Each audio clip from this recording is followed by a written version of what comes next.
বেহেশতের একটা কুয়া আছে, কুয়ার নাম বীরে গার্স।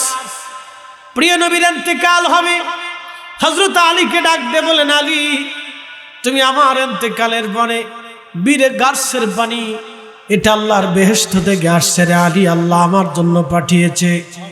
এই পানি দিয়ে আমি গোসল করি, পানি দিয়ে ওযু করি, পানি পান করি। আলী রে, আমার ইন্তেকালের পরে বীরে গার্সের পানি এনে তুমি আমারে গোসল দেওয়াইবা নিজে হাতে। আল্লাহ হযরত আলীকে ওসিয়ত করে গেলেন, আলী তুমি আমারও বীরে গার্সের পানি দিয়ে গোসল দেওয়াবা। আল্লাহর নবীর ইন্তেকাল হয়ে গেল। হযরত আলী বীরে গার্সের কুয়ার ভিতর থেকে পানি নিয়ে আসলেন। এই কুয়ার পানি শুকায় গেল। সাহাবীরা এসে বলল, হুজুর এই পানি শুকিয়ে গেছে। নবীজি কুয়ার পানির ভিতরে নিজের পানি, অবশিষ্ট পানিগুলি কুলি করে কুয়ার ভিতরে ঢেলে দিলেন। ওই দিন থেকে পানি উঠে গেল। আর কোনোদিন এই পানি কোনোদিন শুকায় নাই। 1450 বছর পার হলো, বীরে গার্সের পানি শুকাই নাই। হযরত আলী চলে গেলেন পানি আনার জন্য। ওই পানি দিয়ে আমার রাসূলকে গোসল দেওয়াইলেন। নবীজিকে হযরত আলী বীরে গার্সের পানি দিয়ে গোসল দেওয়াইলেন। এই জন্য যদি কোনোদিন মদিনাতে যান তাহলে বীরে গার্সে চলে যাবেন, ওই পানি পান করবেন, পানি দিয়ে ওযু করবেন, মুখ ধুবেন, ওই পানি পান করবেন। কারণ ওই পানি আল্লাহর নবীর পছন্দের পানি ছিল। নবীজি ওই কুয়াটাকে বেশি পছন্দ করতেন। জামিউল মুজিজাতের ভিতরে এসেছে, হযরত আবু বকর ইন্তেকালের আগে হযরত আলীকে ডাক দিয়ে বলেন, আলী তুমি আমার কাছে আসো, আমি তোমাকে ওসিয়ত করতে চাই।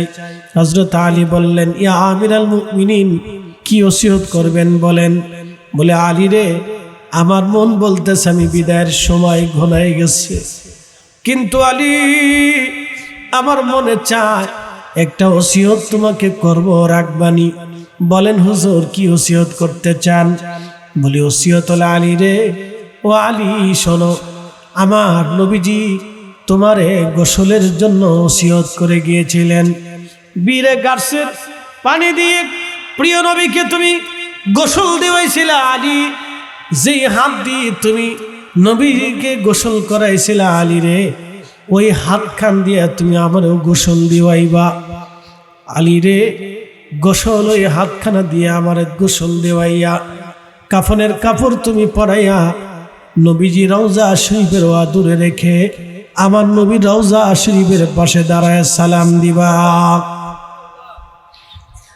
আলী রে, সালাম দেওয়ার পরে প্রথমবার তুমি সালাম দিবা। সালামের জবাব যদি আসে তাহলে বুঝবা নবীজি আমার উপরে খুশি। দ্বিতীয় নাম্বার, প্রথম নাম্বার সালামের জবাব যদি না আসে আলী, দ্বিতীয়বারে আবার তুমি সালাম দিবা। যদি জবাব না আসে তৃতীয়বার আবার সালাম দেবা। যদি জবাব না আসে তাহলে আমাকে নবীজির রওজার পাশে কখনো দাফন করবা না। আলী রে, আমারে নিয়ে জান্নাতুল বাকিতে দাফন করে দিবা। হযরত আলী বললেন, ইয়া আমিরাল মুমিনিন, এত মানুষ থাকতে আপনি কেন আমাকে গোসলের জন্য ওসিয়ত করলেন? হযরত আবু বকর ডাক দিয়ে বলে, আলী রে, তুমি যেই হাত দিয়ে আমার নবীকে গোসল দেওয়াইছো, তোমার ওই হাতে নবীজির পবিত্র দেহ মুবারকের স্পর্শ লেগেছিল। আলী, আমি আবু বকর চাই মরণের সময়ে কবরে যাওয়ার আগে তুমি ওই হাতখানা দিয়ে আমার শরীরে গোসল করায় দিবা। যেই হাত দিয়ে তুমি নবীরে গোসল করাইছিলে আলী, ওই হাত দিয়ে তুমি আমারে গোসল দেওয়াইবা। এটা ইশকে রাসূল, আশিকে রাসূল, ইশকে রাসূল দলিল দেয়া হয় না। ইশকে রাসূল কলিজার ভিতর থেকে আসে। আশিকে রাসূল দলিল দেয়া হয় না। ইশকে রাসূল কলিজার ভিতর থেকে আসে। সাহাবী সামান্যতম ইশকে রাসূল তিনি ছাড়তে চান নাই। কারণ কি? হযরত আলী নিজ হাতে নবীজির জিসম মুবারক পানি দিয়ে ধৌত করিয়ে দিয়েছিলেন। হযরত আবু বকর বললেন, আলী রে, ওই হাতখানা দিয়ে তুমি আমারও গোসল দেওয়াইবা। কারণ যে হাতে নবীর স্পর্শ লাগলো ওই হাতটা আমি আবু বকরের শরীরেও স্পর্শ লেগে যাক, আমি এই দেহ নিয়ে যাতে কবরে চলে যেতে পারি। আলী রে, আমার নবীর রওজা শরীফে যাবা, তিনবার সালাম দিবা। যদি উত্তর না আসে তাহলে বুঝবা আমি আবু বকর নবীর তিরোধানের পরে কোনো অন্যায় করে ফেলছি। আলী রে, আমার দুনিয়ার অন্য কোথাও দাফন করবা। হযরত আবু বকর ইন্তেকাল হয়ে গেল। হযরত আলী নিজ হাতে তারে গোসল দেওয়াইলেন, কাফনের কাপড় পরাইয়া হযরত আলী আবু বকরকে নিয়ে চলে গেলেন রওজা শরীফের অদূরে রেখে। হযরত আলী নবীজি রওজা শরীফে সালাম দিলেন, আসসালাতু ওয়াসসালামু আলাইকা ইয়া রাসূলুল্লাহ, আসসালাতু ওয়াসসালামু আলাইকা ইয়া হাবিবাল্লাহ। প্রথমবার সালাম দিলেন কিন্তু সালামের কোনো জবাব আসলো না। দ্বিতীয়বার আবার সালাম দিলেন, আসসালাতু ওয়াসসালামু আলাইকা ইয়া রাসূলুল্লাহ, আসসালাতু ওয়াসসালামু আলাইকা ইয়া হাবিবাল্লাহ। দ্বিতীয়বার সালাম দিলেন, কোনো জবাব আসলো না। ও হাজি, যদি কোনোদিন মদিনাতে যান তাহলে নবীজির রওজা শরীফের পাশে যায় যদি সালাম দেন তাহলে জানবেন আপনার নবী আপনাকে দেখতেছে, আপনার সালাম আপনার নবী শুনতেছে। আল আনবিয়া ওয়াহিয়াউন ফি কুবুরিহিম ইউসাল্লুনা, হাযা হাদিসুন সহিহুল ইসনাদ। হযরত আল্লামা ইমাম আবু ইয়ালা আল মুসল্লি তিনার বিশ্ববিখ্যাত হাদিসের কিতাব আবু ইয়ালা আল মুসল্লি শরীফের ভিতরে বিশুদ্ধ সনদে হাদিস খানা লেখেন। হযরত ইমাম হাজার আসকালানী আশ-শাফি হাদিসের পিছনে লিখেছেন হাযা হাদিসুন সহিহুল ইসনাদ। এই হাদিস খানা বিশুদ্ধ এবং মজবুত হাদিস। আল্লাহর নবী বললেন, দুনিয়ার সমস্ত নবীরা রওজা শরীফের ভিতরে জিন্দা। একসাথে জোরে বলেন আল্লাহু আকবার। না হয় না, আরো জোরে বলেন ইয়া রাসূলুল্লাহ। দুনিয়ার সব নবীরা রওজা শরীফের ভিতরে জিন্দা, আমাদের নবীও রওজা শরীফের ভিতরে জিন্দা। যদি নবীজি রওজা শরীফের সামনে দাঁড়ান, প্রিয় নবীর রওজা শরীফের পাশে দাঁড়িয়ে আপনি যদি সালাম দেন তাহলে বুঝবেন আপনার নবী সালাম শোনে এবং আপনার সালামের জবাব দেবে। কিন্তু ওই উম্মতের সালামের জবাব নবী দেয় না যেই উম্মত বাবা মার খেদমত না করে মদিনায় চলে যায়। ওই উম্মতের সালামের জবাব নবী দেয় না যে উম্মত অন্য মানুষের হক মেরে দিয়ে নবীজির রওজা শরীফের সামনে দাঁড়ায়। ওই উম্মতের সালাম নবী জবাব দেয় না যে উম্মত সুদ খায়া নবীজির রওজা শরীফে দাঁড়ায়। ওই উম্মতের সালামের জবাব নবী রওজা শরীফে দেয় না যে উম্মত ঘুষ খায়া অন্যের রক্ত চুষিয়া খায়। ওই উম্মতের সালামের জবাব আমার নবী দেয় না। এই আশুগঞ্জবাসী ভালো করে শুনে যাবেন, আমার নবীজি রওজা শরীফে জিন্দা, প্রিয় নবী রওজা মোবারকে জিন্দা। আল্লাহু আকবার। আমার নবীজি উম্মতকে দেখে, এই জন্য নবী বলেন মান যারা কবরি, উম্মত রে আমার রওজা শরীফের পাশে যদি তোমরা দাঁড়াও, মান যারা কবরি ওয়াজাবাত লাহু শাফাআতি ইয়াউমাল কিয়ামা, আমার রওজা শরীফের পাশে তুমি যদি দাঁড়াও উম্মত, তাহলে তুমি শুনে নাও রে আমার উম্মত, আমার রওজার পাশে দাঁড়ায় সালাম দাও, তাহলে কিয়ামতের ময়দানে তোমাকে সুপারিশ করা আমি নবীর জন্য ওয়াজিব হয়ে যায়। একসাথে জোরে বলা যাবে আল্লাহু আকবার। আল্লাহ বলেন ওয়ালাউ আন্নাহুম ইযলাবু আনফুসাহুম, আমার বান্দা নিজের নফসের সাথে তুমি যদি জুলুম করো, অনেক গুনাহ করে ফেলছো, ভয় পায় না, আমার রসুলের বরগাহে দরবারে মুস্তাফাতে চলে আসো।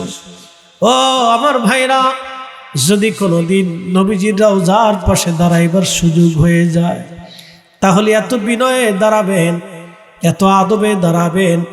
রওজা শরীফের উপরে লেখা আছে লা তারফাউ আসওয়াতাকুম ফাওকা সাউতিন নবী, সাবধান আমার নবীজির সামনে তোমরা উচ্চ বাচ্চে কথা বলবে না। আমার রসুলের সামনে উচ্চ বাচ্চে কথা বলবে না। নবীর আওয়াজের উপর দিয়ে তোমাদের আওয়াজ যেন না আসে। আমি কত হাজিকে দেখছি ওইখানে দাঁড়ায় দাঁড়ায় সেলফি তোলে, ভিডিও করে। আহা কি অপদার্থ, কত নিমক হারাম হাজি। ও বুঝলই না ও কার সামনে এসে দাঁড়াইছে। আপনার রসুল আপনাকে দেখে, আপনার নবী আপনাকে দেখে। আপনি রসুলের বরগাহে যখন দাঁড়াবেন তখন আপনার রসুল আপনাকে দেখে। আমার করিম সুদূর বাংলাদেশ থেকে আমার কাছে আসছে, আমার রহিম সুদূর আশুগঞ্জ বাংলাদেশ থেকে আমার কাছে আসছে। আহা যদি দরদ মাখা হৃদয় নিয়ে দাঁড়াইতে পারেন হাজিরিন, নবীজি সালামের জবাব দিয়ে দিবে। আল্লাহ বলেন ফাস্তাগফিরুল্লাহ, দরবারে মুস্তাফাতে যাইয়া তুমি আমি রবের কাছে তওবা করো।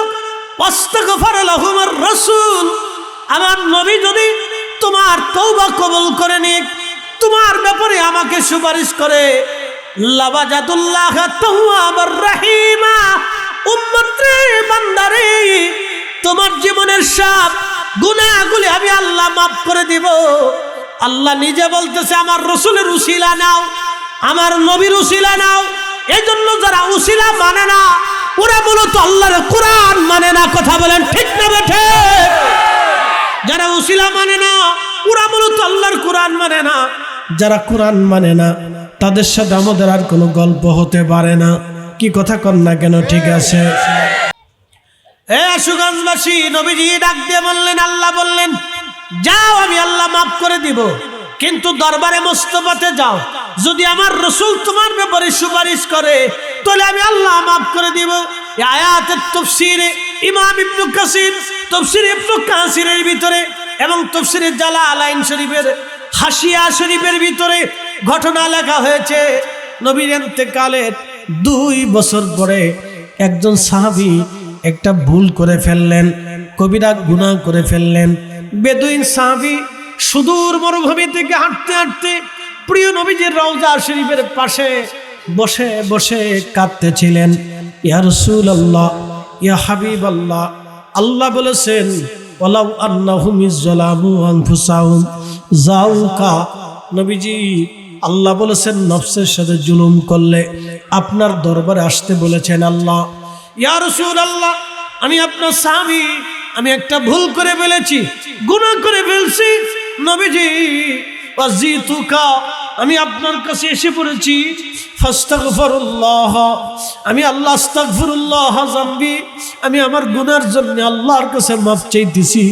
ফাস্তাগফির লি মির রাব্বি, ইয়া নবী আল্লাহ, আল্লাহর দরজা থেকে আপনি আমার জন্য মাফ চেয়ে দেন, আল্লাহর পক্ষ থেকে আপনি আমার জন্য ক্ষমা চেয়ে দেন।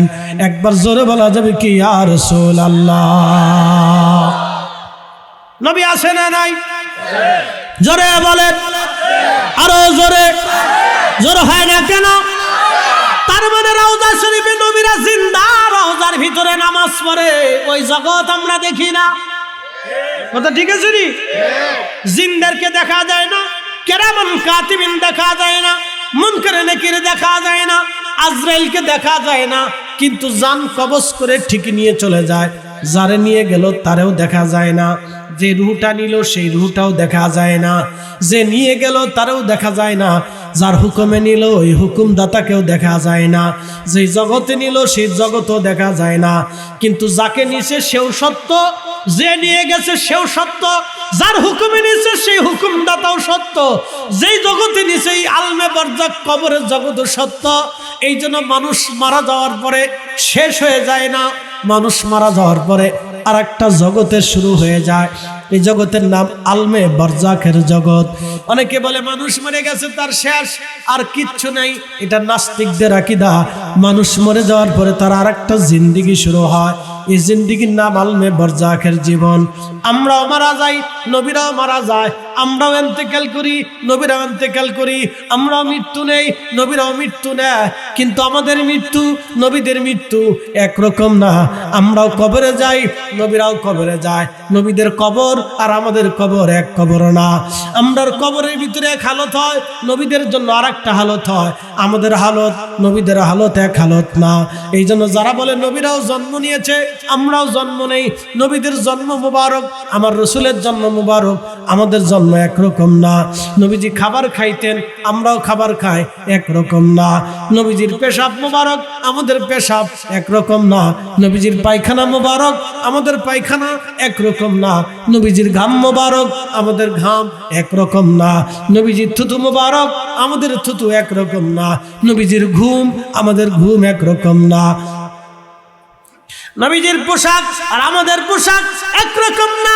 খাদেমুর রাসূল হযরত আনাস রাদিয়াল্লাহু আনহু বলেন, নবীজির একটা রুমাল ছিল, খাবার খাওয়ার পরে রুমাল দিয়ে হাত মুছতেন। মুছতে মুছতে মুছতে মুছতে ওই রুমালের ভিতরে তরকারির ঝোলের দাগ পড়তো, খাবারের ময়লাগুলি উচ্ছিষ্টগুলি জমা হয়ে কালো হয়ে যাইতো। আমি ওই পানি দিয়ে ধৌত করতাম না, আমি আগুন জ্বালাই, আমি আনাস ওই রুমালটা আগুনের মধ্যে ছেড়ে দিতাম, আগুন জ্বলতো। কিন্তু নবীজির হাতের স্পর্শের রুমাল আগুনে পুরাইতে সাহস করত না। আল্লাহু আকবার, হয় না? আরো জোরে বলে।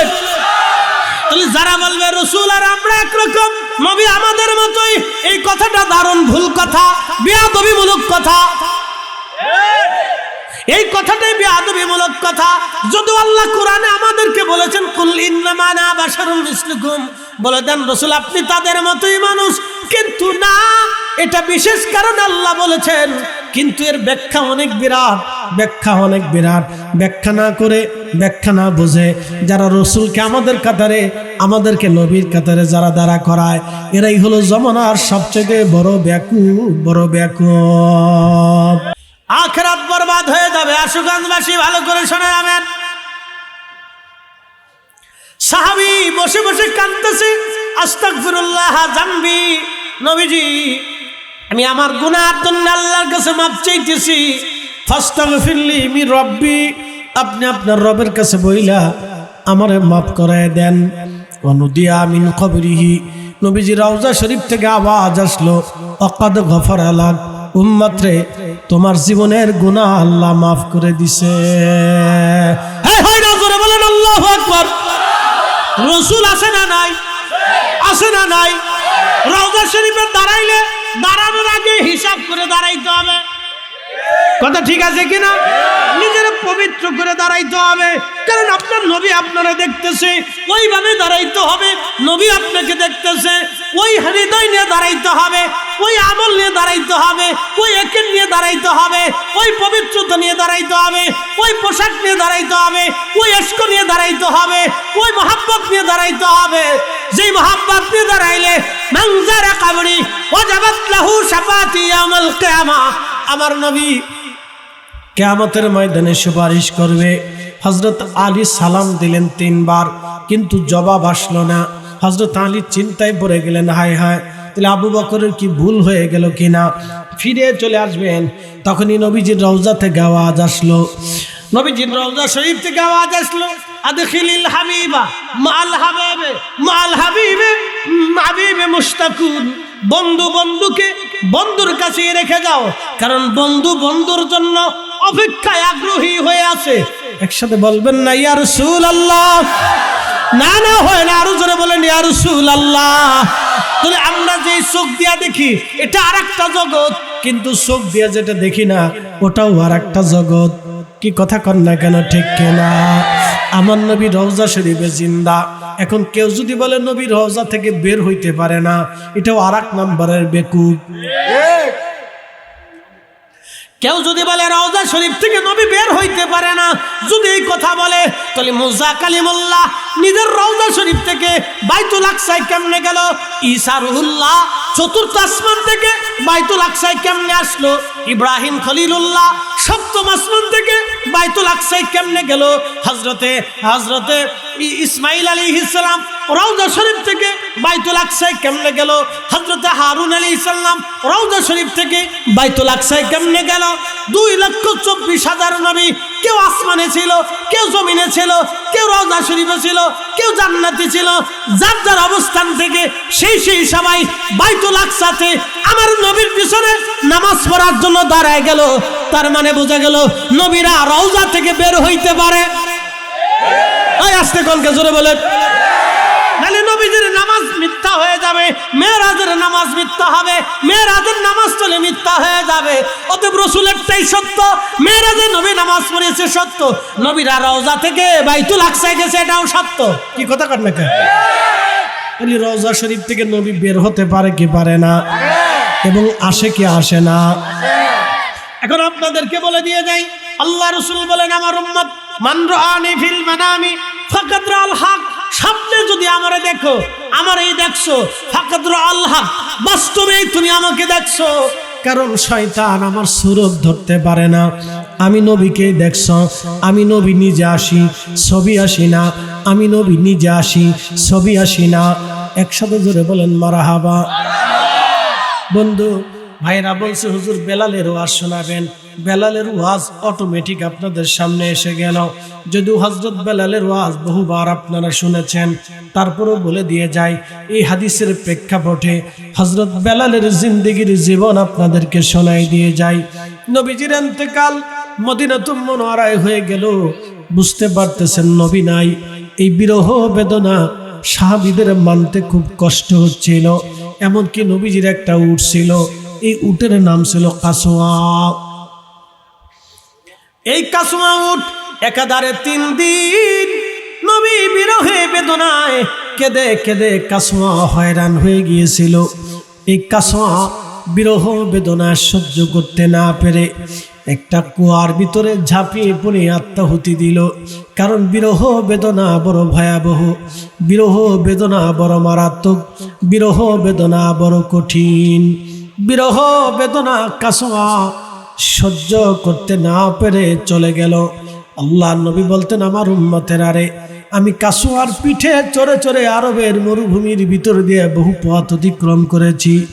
আমি আর কাসওয়া আমাকে ভালোবাসি, আমিও কাসওয়াকে ভালোবাসি। কিয়ামতের ময়দানে আমার কাসওয়ার পিঠে চড়ে আমি নবী কাসওয়াকে নিয়েই জান্নাতে চলে যাব। শুধু ভালোবাসার জন্য একটা উট জান্নাতে চলে গেল। যদি কোনোদিন মদিনাতে যান, উহুদের পাহাড়ের পাশে দাঁড়াবেন। সহিহ বুখারীতে আসছে নবী বলতেন উহুদ তুমি আমারে ভালোবাসো, আমিও তোমাকে ভালোবাসি। আলা বাবিন মিন আবওয়াবিল জান্নাহ, এই উহুদ হলো জান্নাতের একটা পাহাড়। উহুদ জান্নাতের একটা পাহাড়। উহুদ নবীকে ভালোবেসে জান্নাতে চলে গেল। উহুদ আল্লাহর জান্নাতের ভিতরে থাকবে। ভালো করে শুনে যাবেন আপনারা। মদিনাতে আর একটা পাহাড় আছে, পাহাড়ের নাম জাবাল আইদ। মসজিদে জুল হুলাইফা মসজিদের বাম পাশে আছে, যেখান থেকে সৌদি আরব থেকে হাজিরা এহরাম করে মক্কার দিকে আসে। যদি কোনোদিন ওমরা করার জন্য যান, তো সবার আগে যদি মদিনাতে যান তাহলে আপনাকে এহরাম বাংলাদেশ থেকে বাধা লাগবে না, মদিনায় যাবেন। মদিনার থেকে মক্কায় যাওয়ার সময় আপনি জুলহুলাইফা মসজিদ থেকে এহরাম বেঁধে চলে যেতে পারবেন।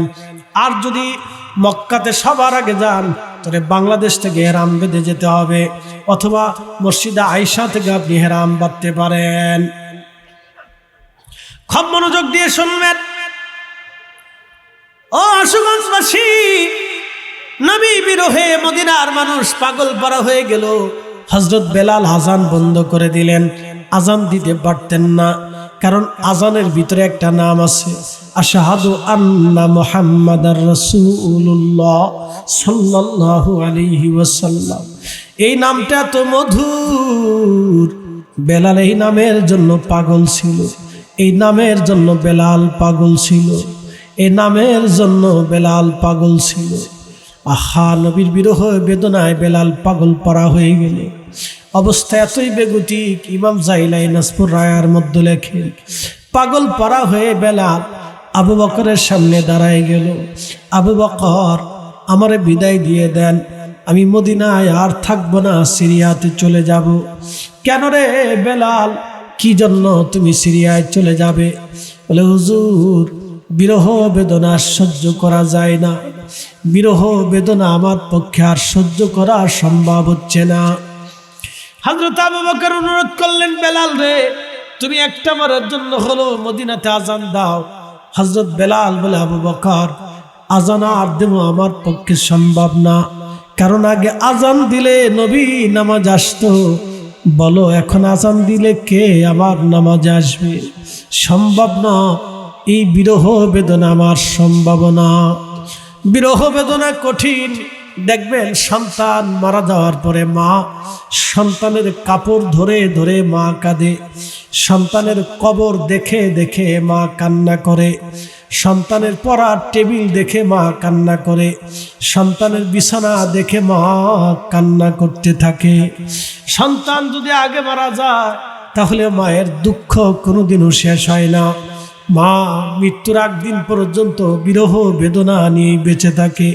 মার দুঃখ কোনোদিন শেষ হয় না, মায়ের বেদনা কোনোদিন শেষ হয় না, মায়ের শোক কোনোদিন শেষ হয় না। বিরহ বেদনা মার কোনোদিন শেষ হয় না। সন্তান যদি আগে মারা যায় বাবার বেদনা কোনোদিনও শেষ হয় না, বাবার দুঃখ কোনোদিনও শেষ হয় না। তো কলিজার ভিতর থেকে বেলাল নবীকে ভালোবাসতেন। ভালোবাসা এত জটিল, বেলাল সহ্য করতে না পেরে চলে গেলেন সিরিয়ার দামেস্কে। বহুদিন ঘুমিয়ে আসেন। একদিন রাত্রিবেলা হযরতে বেলাল ঘুমের মধ্যে দেখতেছে রহমতের নবীজি মদিনা মুনওয়ারা থেকে বেলালের কুরে ঘরে নবী তশরিফ এনেছে।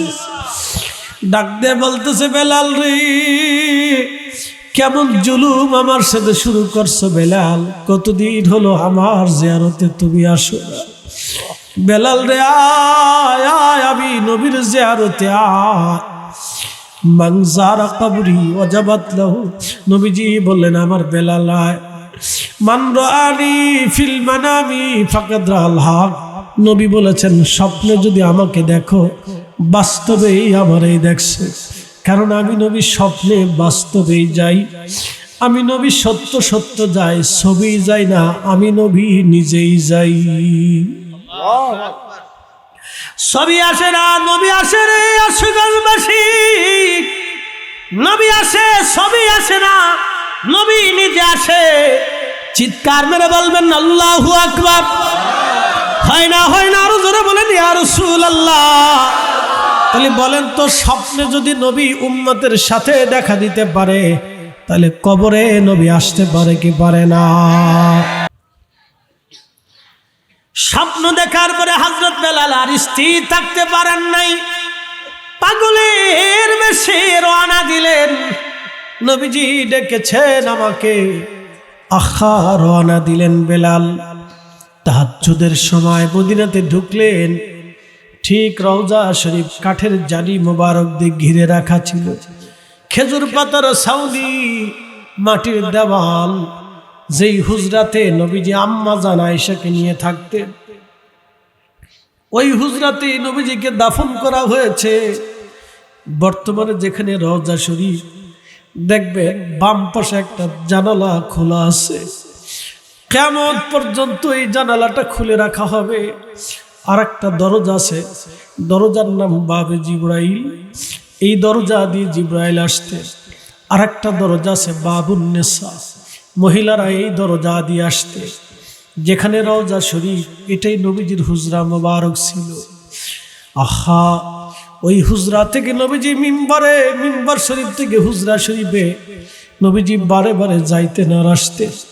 আল্লাহ খুশি হয়ে বলেন, ইয়া রাসূলুল্লাহ, আপনি এই জায়গায় বারবার যান আর আসেন, যান আর আসেন। এই জন্য এই জায়গাটা রওজাতুম মিন রিয়াজিল জান্নাহ, আমি জায়গাটাকে রিয়াজুল জান্নাহ বানায় দিলাম, দুনিয়ার একটা বেহেশতের জায়গা বানায় দিলাম। পৃথিবীর কোথাও রিয়াজুল জান্নাহ নাই, একটা জায়গায় রিয়াজুল জান্নাহ। আহা, বেলাল বসে বসে কান্না করে। ইমাম তাকিউদ্দিন সুবকি আশ-শিফাউস সাকামের মধ্যে লেখেন, রওজা শরীফের ধুলাবালিগুলি বেলাল কপালের মধ্যে মাখতেছিলেন।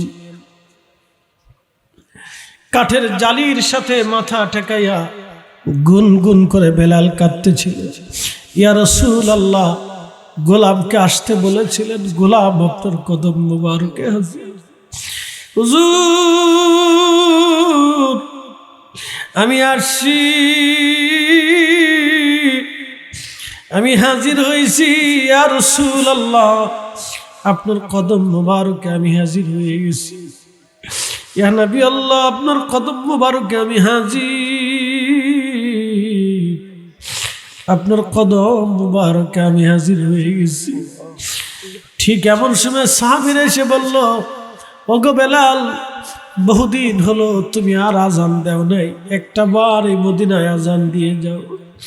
বেলাল কাদের বলে, সাহাবীরা রে, তোমরা আমাকে অনুরোধ করো না, এই আজানটা আমার পক্ষে আর সম্ভব হবে না, এই আজান আর সম্ভব না। আমি আজান দিলে নবীজি নামাজ আসতো। বলো সাহাবীরা, এখন আজান দিলে কি নবী আসবে নি? সাহাবীরা বলল, আমাদের কথাই তো আর কাজ হবে না, যায়া দেখো হাসান আর হুসাইন ঘরের মধ্যে আসেনি। যদি কখনো মদিনাতে যান, 7 নম্বর গেট, এটাকে বাবু সালাম বলা হয়, এই দরজা দিয়ে আপনাকে রওজা শরীফে সালাম দেওয়ার জন্য ঢুকিয়ে দিবে। এই দরজার বাম পাশে আর একটা দরওয়াজা আছে, এই দরজার নাম আবু বকর রাদিয়াল্লাহু আনহুর দরজা। নবীজি বললেন, কিয়ামত পর্যন্ত তোমরা আমার আবু বকরের দরজাটা খোলা রেখে দিও, কোনোদিন আমার আবু বকরের দরজাটা বন্ধ রাখো না।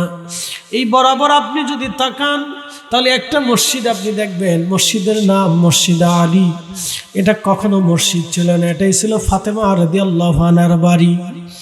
এইখানে হযরত ফাতেমা আলীকে নিয়ে, সন্তানদেরকে নিয়ে এখানে থাকতেন। সৌদি সরকার এটা মসজিদে রূপান্তর করে সংরক্ষণ করে রেখে দিয়েছে। হযরত ফাতেমার বাড়ি। সাহাবীরা চলে গেলেন, হাসান হুসাইন দুইজন ভাইকে ডেকে নিয়ে আসলেন। তখনও তারা কেবল কিশোর, ছোট। দৌড়ায় আসছে বেলালকে দেখার জন্য। এসে দেখে বেলাল রওজা শরীফের জালি মুবারকে মাথা ঠেকায় বসে বসে কাঁদতেছে। হযরত ইমাম হাসানকে দেখে বেলাল রওজা শরীফ থেকে উঠে ইমাম হাসান হুসাইন রাদিয়াল্লাহু আনহুকে জড়িয়ে ধরলেন। জড়াইয়া ধরে বেলাল বুকের মধ্যে মাথা ঠেকায় কাঁদতেছিলেন। এই কান্না দেখে সমস্ত সাহাবীরা কান্না করতেছিলেন। আশিক রাসূলের কান্না দেখে প্রত্যেকজন সাহাবী দাঁড়িয়ে দাঁড়িয়ে কাঁদতেছিলেন। কেউ কেঁদে কেঁদে বসে পড়লেন, কেউ অস্থির হয়ে গেলেন কান্নায়, বিরহ বেদনায়। ইমাম হাসান ডাক দিয়ে বলেন, ও নানার মুয়াজ্জিন, কতদিন হলো তুমি এই মসজিদের মিনারায় আজান দেও না? কতদিন হলো আমরা আজান শোনাও না? যেইভাবে নানারে আজান শুনাইতা নানার মুয়াজ্জিন, আজকে যাও ওইভাবে আমাদেরকে আজান শোনায় যাও। মসজিদে নববীতে যেখানে দাঁড়াইয়া বেলাল আজান দিয়েছিলেন, সেই জায়গাটা এখনো ওইভাবে সংরক্ষণ করে রাখা হয়েছে। এটা বর্তমানে মসজিদে নববীর ভিতরে হযরত রাসূল কারীমের মিম্বরের পরে আবু বকরের মিম্বর আছে। এই মিম্বর থেকে পিছনে একটা জায়গা দেখবেন ছাদের মতো করে বানায় রাখছে। এর উপরে এখনো মুয়াজ্জিনরা দাঁড়ায় দাঁড়ায় আজান দেয়। এইখানে দাঁড়াইয়া বেলাল আজান দিতেন, এইখানে দাঁড়াইয়া বেলাল আজান দিতেন। এটা ছিল বনু নাজ্জার গোত্রের মহিলা সাহাবীর ছাদ। এই ছাদের উপরে দাঁড়াইয়া বেলাল আজান দিতেন। এইখানে দাঁড়িয়ে গেলেন, আল্লাহু আকবার, আল্লাহু আকবার। আজানের আওয়াজ উহুদের পাহাড়ে যে আঘাত করলো, আহা! আজানের আওয়াজ রাতের আধারে নীরব মদিনাতে ছড়িয়ে গেল। সারা মদিনায় আজানের আওয়াজ ছড়িয়ে গেল। আল্লাহু আকবার, আল্লাহু আকবার। সারা মদিনার ঘরে ঘরে আজানের আওয়াজ ছড়িয়ে গেল। বেলালের লাহান পেয়ে সাহাবীরা ঘর থেকে বের হয়ে দৌড় মারছে। ইমাম তাকিউদ্দিন সুবকি রাহমাতুল্লাহি আলাইহি আশ-শিফা ওয়াস সাকামের মধ্যে লেখেন, প্রত্যেকটা মদিনার মানুষের জবান থেকে আওয়াজ আসলো, নবী কি ফিরে আসছেন? বলো, রাসূল আমাদের মাঝে ফিরে আসছেন। এতদিন পরে বেলালের আজান, রাসূল আসছেন।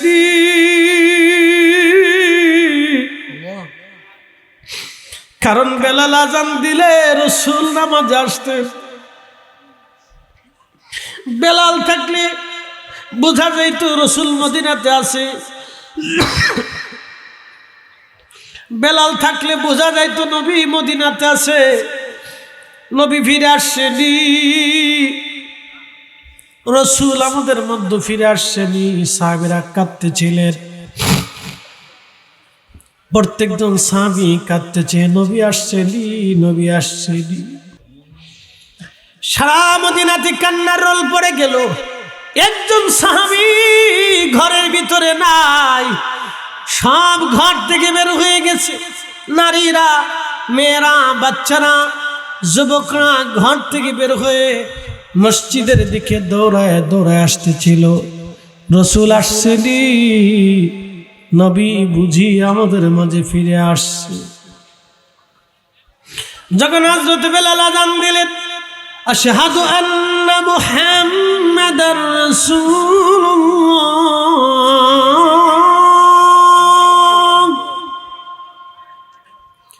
ঠিক মদিনার মাটিগুলি থরথর থরথর করে কেঁপে উঠল। চিৎকার মেরে বলা যাবে কি, ইয়া রাসূলুল্লাহ, আমি জারি প্রেমে পাগল, সে তো মদিনা। প্রেমানলে পুরে মরি, প্রেমানলে পুরে মরি, ওহে রব্বানা। আমি জারি প্রেমে পাগল, সে তো মদিনা। মদিনার মাটিগুলি থরথর থরথর করে কাঁপতে লাগলো। বুঝতে পারতেছেন বিরহ বেদনায় পৃথিবীর মাটি পর্যন্ত থরথর করে যার আযানে কেঁপে উঠেছিল তিনি হযরতে বেলাল। তাহলে আপনি বলেন তো, আজানের ফুয়ুজত কত কঠিন ছিল, আজানের ফুয়ুজত কত কঠিন। মদিনার মাটি থরথর করে কেঁপে উঠল আজানে। তাহলে আপনি বোঝেন, মাটি যেখানে স্থির থাকতে পারে নাই, সেখানে সাহাবীরা কেমন পাগল পারা হয়ে গিয়েছিল। কোন কোন সাহাবী মদিনার মাটির মধ্যে ধুলাবালির মধ্যে ঘোরাঘুরি করে কাঁদতেছিল, কোন সাহাবী নির্বাক হয়ে চোখের পানি ফেলে ফেলে কাঁদতেছিল, কোন সাহাবী দৌড়াইতেছিল আর কাঁদতেছিল, কোন সাহাবী মসজিদের খুঁটির সাথে হেলান দিয়ে দাঁড়ায় দাঁড়ায় কাঁদতেছিল। বেলালের হুঁশ ফিরে আসলো, বেহুশ হয়ে গেলেন। হুঁশ ফিরে আসার পরে রওজা শরীফের পাশে দাঁড়ায় সালাম দিয়ে বলেন, ইয়া রাসূলুল্লাহ, গোলামকে আসতে বলেছিলেন, গোলাম আপনার কদম মোবারকে হাজির। হুজুর, আজান দিছি, আপনি আসেন নাই, আমি জানি আপনি আসবেনও না। যদি আসেন তো কিয়ামত হয়ে যাবে, আসার তো আর সুযোগ নেই। ইয়া রাসূলুল্লাহ, যে আজানে নবী আসবে না, আমি বেলাল আর কোনোদিনও সে আজান দিতে পারবো না। বিরহ বেদনা নিয়ে নবীর পাগল চলে গেলেন সিরিয়াতে, আর কোনোদিন মদিনাতে ফিরে আসেন নাই, আর কোনোদিন ফিরে আসেন নাই। বিরহ বেদনা নিয়ে চলে গেলেন, আর কোনোদিন ফিরে আসেন নাই, আর কোনোদিন তিনি ফিরে আসেন নাই। ওইভাবে বিরহ বেদনা নিয়ে তিনি চলে গেলেন, আর ফিরে আসেন নাই। এজন্য নবীজি যদি স্বপ্নে আসে, তাহলে বুঝবেন বাস্তবে নবী আমাদের মাঝে আসছে। প্রশ্ন রাখবেন, ফরিদি হুজুর, নবী কেমনে দেখব? নবী যদি দেখতে চান, দুরুদের আমল বেশি বেশি করে করতে হবে। প্রত্যেক দিন এশার নামাজের পরে দুরূদ শরীফ পড়ে পড়ে ঘুমায় পড়েন। একদিন নবীজি আপনার করে করে স্বপ্নে দিদারে দিয়ে আপনার জীবন ধন্য বানায় যাবে। দখিলিল হাবিবা মাল হাবিবে, মাল হাবিবে মুশতাকুন। হযরত আবু বকরের জন্য নবী বললেন, বন্ধুকে বন্ধুর কাছে রেখে দাও, কারণ বন্ধু বন্ধুর জন্য আগ্রহী হয়ে অপেক্ষায় আছে। একবার জোরে বলা যাবে কি, ইয়া রাসূলুল্লাহ, ইয়া রাসূলুল্লাহ, ইয়া হাবিবাল্লাহ ইয়া রাসূলুল্লাহ পাই যদি নবী গো আপনার দিদার মউতের যাতনা থাকিবে না আমার পাই যদি নবী গো মউতের যাতনা থাকিবে না আমার দয়া যে করিয়া দিও গো দিদার দয়া যে করিয়া ইয়া রাসূলুল্লাহ ইয়া হাবিবাল্লাহ ইয়া রাসূলুল্লাহ একটু মোহাব্বতে পড়েন না ইয়া রাসূলুল্লাহ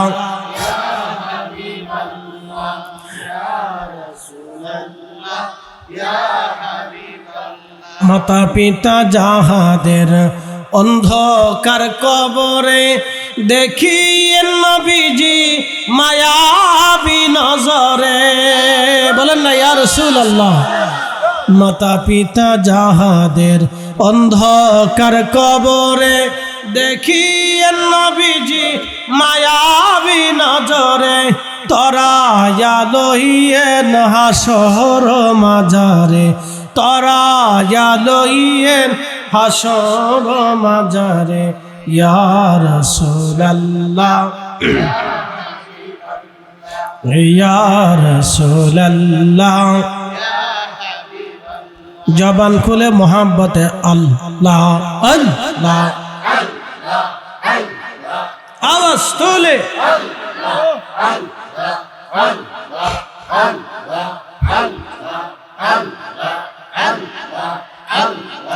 আল্লাহ তোমার লীলা খেলা কেউ বোঝে কেউ বুঝে না আল্লাহ তোমার লীলা খেলা কেউ বোঝে যাহা কাউকে রাখো গাছ তলা কাউকে রাখো বালখানায় আল্লাহ কাউকে রাখো গাছ তলা কাউকে রাখো বালখানায় আল্লাহ তোমার লীলা খেলা কেউ বোঝে কেউ বুঝে না আল্লাহ আল্লাহ আল্লাহ আল্লাহ আল্লাহ আল্লাহ আল্লাহ আল্লাহ আল্লাহ ইব্রাহিম তোমার নাম বেশিল নমরুদের আগুনে ফেলল ইব্রাহিম তোমার নাম বেশিল নমরুদের আগুনে ফেলল আগুন হইল ফুল বাগি সাপাশম কেন পড়ল না আল্লাহ আগুন হইল পড়ল না আল্লাহ তোমার লীলা খেলা কেউ আরে কাউকে রাখো গাছ তহলা কাউকে রাখো বালখানায় আল্লাহ কাউকে রাখো গাছ তহলা কাউকে রাখো বালখানায় আল্লাহ তোমার লীলা খেলা কেউ বোঝে কেউ বুঝে না আল্লাহ আল্লাহ জবান খোলে আওয়াজ তোলে